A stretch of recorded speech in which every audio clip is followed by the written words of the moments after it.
Ladies and gentlemen, today we do not just hear a speech, we witness the voice of a continent that refuses to kneel, the voice of a man who does not whisper to please empires, but roars to awaken the soul of Africa. He speaks not from comfort, but from conviction. He does not flatter the powerful, he challenges them. He does not entertain, he educates, he ignites, he mobilizes. Like the fearless heartbeat of a new Africa, like the spirit of Ibrahim Traore, bold, defiant, unbought, this voice calls on the youth to rise, to resist mental chains, to reclaim what was stolen, and to rebuild what was broken. This is not a speech for applause, it is a call to war, a war of minds, a war of dignity, a war of vision. He is the voice of those who refuse to be silenced. He is the fire of a generation that will no longer beg. He is the thunder that reminds us that Africa must be free economically, intellectually, and spiritually. So listen with your heart, not just your ears. Stand if you must, cry if you must. But whatever you do, wake up, because the time is not tomorrow, the time is now. The greatest enemy we face today is not just the guns aimed at our people, not just the poverty that devours our cities, not even the corruption that bleeds our nations dry. He is the mental slavery that lingers in the minds of our youth. IT is the chains of mental colonization that continue to bind you as to dependence, to self, hate, to a permanent state of silence. And until we destroy those chains, we will never rise, no matter how much aid is given, no matter how many universities we build, no matter how many elections we hold. For freedom is not a piece of paper, it is a state of mind. The youth must know that to be truly free, they must first liberate their minds from the lies they have been taught. They must question the system that tells them that anything made in Africa is inferior. They must reject the propaganda that celebrates foreign culture while mocking our own traditions. They must destroy the ideas that teach them to worship white, collar titles, but laugh at the dignity of a farmer. This is the first step to power the destruction of ignorance, and let me tell you this, ignorance is not just the absence of information. Ignorance is a weapon.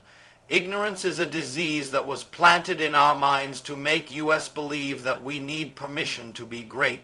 The truth is, we have been lied to. For decades, our history was written by those who enslaved us. Our heroes were erased. Our victories were hidden. Our language was called uncivilized, and our spirit was mocked. Our youth have been taught to admire the architects of their oppression and to feel shame for their own roots. But if you do not know who you are, you will never know what you deserve. If you do not know your history, you will accept any future they hand you. If you do not value your identity, you will sell your dignity for a visa, for a degree, for a foreign flag.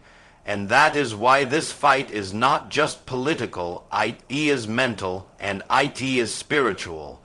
If the youth want to build a new Africa, they must first unlearn the poison. They must rewrite their minds with truth, with pride, with purpose. The youth must know that they come from the land of scientists, builders, warriors, and kings. They must know that Africa was not born in chains. Africa was shackled because she was powerful. And that power still exists in every village, in every voice, in every hand that builds, in every mind that questions. The system will not teach you this. You must teach yourself. Read your history. Study your leaders. Learn your languages. Celebrate your roots.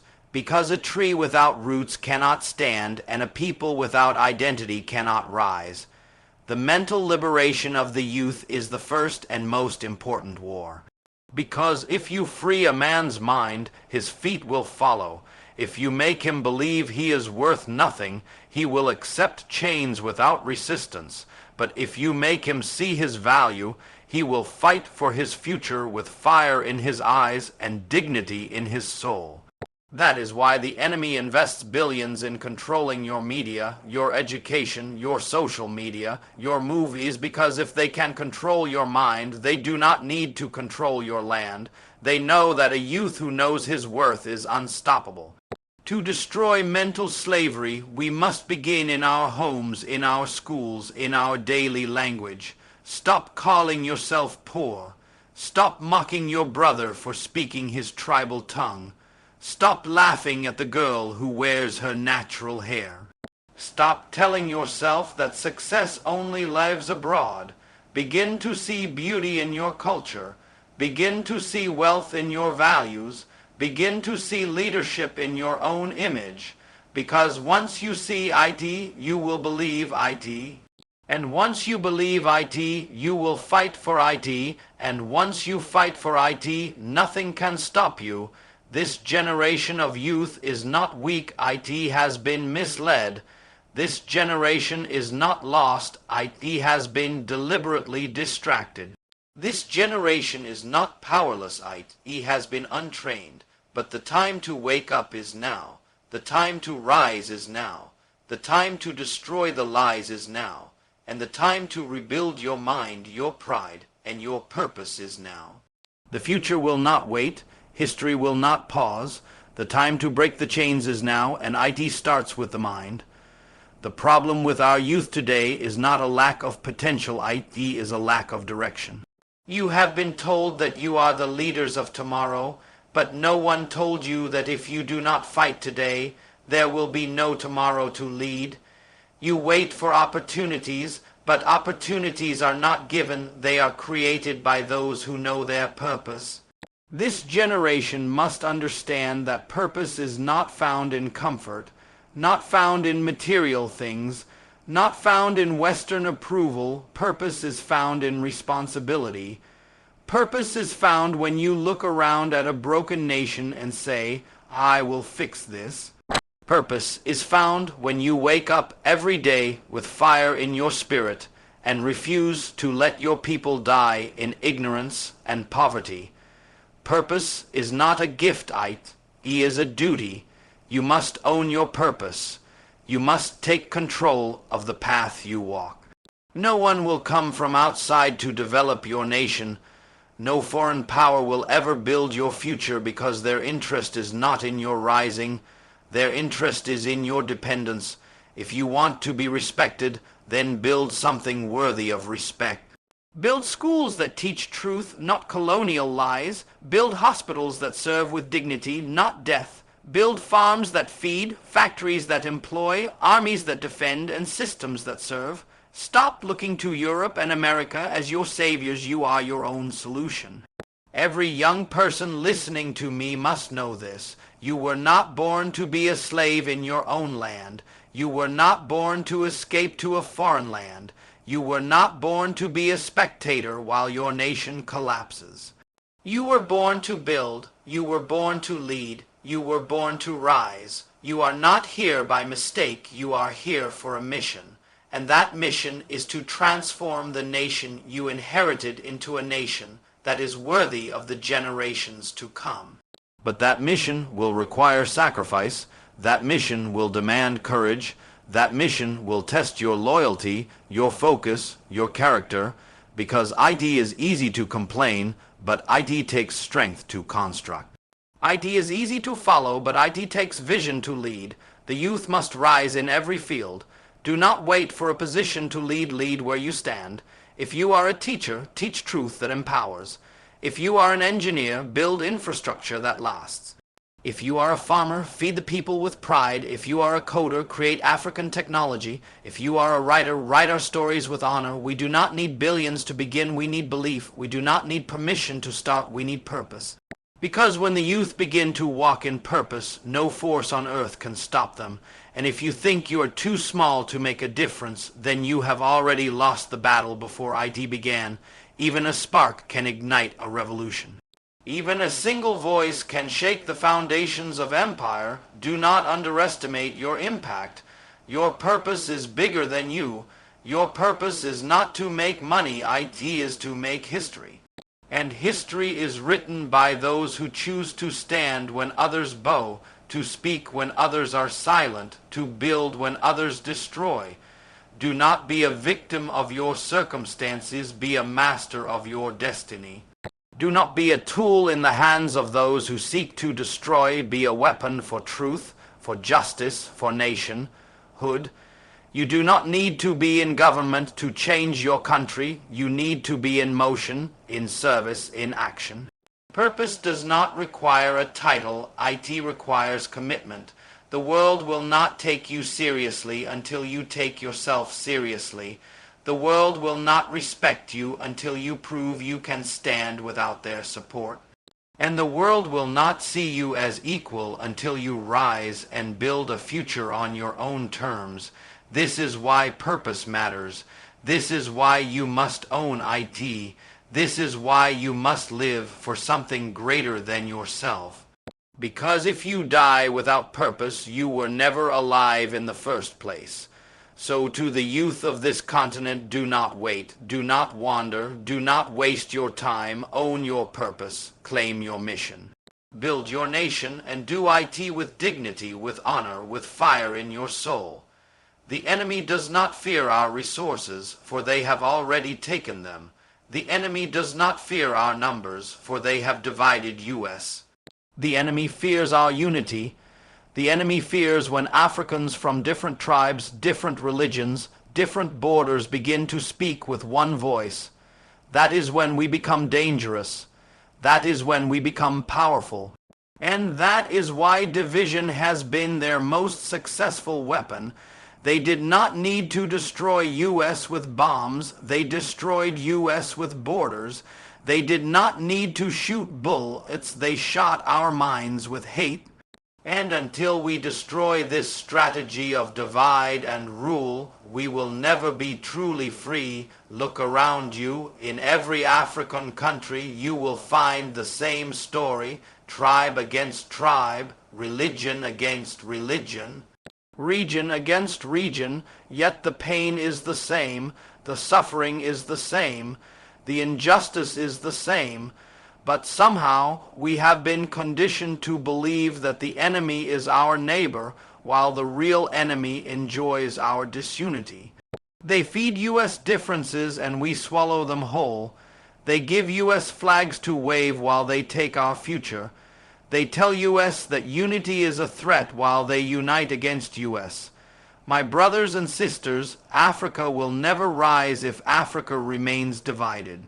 Our freedom is not ethnic, our dignity is not tribal, our liberation is not religious, our struggle is one, our oppression is one, and so our resistance must be one. Whether you are from the north or the south, whether you speak Swahili or Hausa, whether you pray in a mosque or a church if you are African, you are my brother, you are my sister, and your fight is my fight.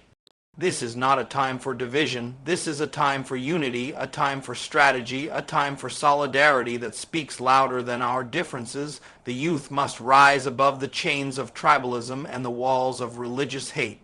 These are not your ideas. These are the chains planted in you. These are the chains that ensure you fight your brother while your real enemy profits. These are the chains that keep you busy hating while they stay busy stealing. We must refuse to be used. We must refuse to be manipulated. We must look into each other's eyes and see not a tribe, but a future, not a difference, but a destiny, because only together can we win this war. And this unity must not be emotional, it must be strategic. Unity is not singing songs together or waving flags. Unity is building systems together. Unity is sharing knowledge, sharing resources, building economies that do not compete but collaborate. Unity is creating schools that teach Pan-Africanism, universities that study our own history, businesses that sell African products to African people first.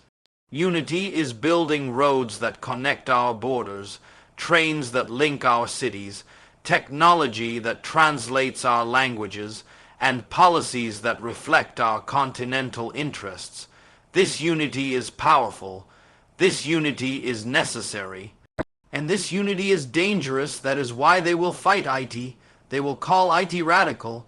They will call IT unrealistic. They will tell you that Africans cannot unite, but they are lying. They know that if Africa unites, Africa will be untouchable. They know that if Africa unites, the game is over. And that is why the youth must ignore their noise and listen to history. History tells US that Africa was strong when IT stood together. History tells US that our enemies feared the days when Africans fought side by side, when borders didn't exist, when culture was shared, not divided. The youth must not only talk about unity, they must live IT. Connect with each other across nations, learn each other's struggles, support each other's movements, fight each other's battles. This is not just diplomacy, this is survival. And the youth have the technology, the energy, and the vision to do what our fathers dreamed of. They dreamed. Now it is time for US to deliver. Do not wait for presidents to unite the continent. Let the people unite first. Do not wait for governments to create Pan-African platforms. Create them yourselves. The power is in your hands, the future is in your heart, and the time is now. If we fail to unite, we will remain broken. If we fail to unite, we will remain beggars. If we fail to unite, we will remain slaves in our own land. But if we stand together, if we fight together, if we build together, then nothing, I say nothing, can ever break US again. The time has come when we must understand that freedom is not given, IT is taken. Dignity is not gifted, IT is defended. Nationhood is not negotiated, IT is built through sacrifice. And if we truly want to stand among the nations of the world with power, with honor, with independence that is not a lie but a lifestyle, then we must be prepared to defend what is ours. For too long we have been told that peace is the absence of war, but in truth, peace is the presence of justice, and there is no justice when your resources are stolen. There is no justice when your people are dying of hunger while your gold builds cities in foreign lands. There is no justice when your youth are unemployed while multinationals exploit the very soil they walk on. To protect our dignity, we must be willing to fight for IT mentally, spiritually, and when necessary, physically. Let me speak clearly to you. Nation building is not for the coward. Nation building is not for those who seek comfort, for those who are satisfied with begging, for those who bow before their oppressors. Nation building is for the strong, for the focused, for the courageous. We cannot continue to depend on others to feed US, to protect US, to define US. A nation that cannot defend its people will never be respected. A people who cannot protect their land will forever be victims. Power is not in paper agreements, nor in borrowed aid. Power is in preparedness, in pride, in the will to defend what is sacred. We must raise a generation that is trained to protect, not just protest.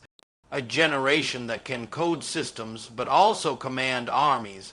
A generation that understands that true diplomacy begins when you have something worth defending. We have been silent for too long. Our silence has been taken as weakness. Our hospitality has been taken as stupidity. Our peace has been taken as passivity. But enough is enough. The new Africa must be wise as a serpent, peaceful as a dove, but when pushed ferocious like a lion. Because dignity is not preserved by words alone. Dignity is preserved by willpower. Dignity is preserved by discipline. Dignity is preserved by the unwavering refusal to be oppressed again. The world does not respect the weak. ID may pity the weak, ID may exploit the weak, but ID never respects the weak.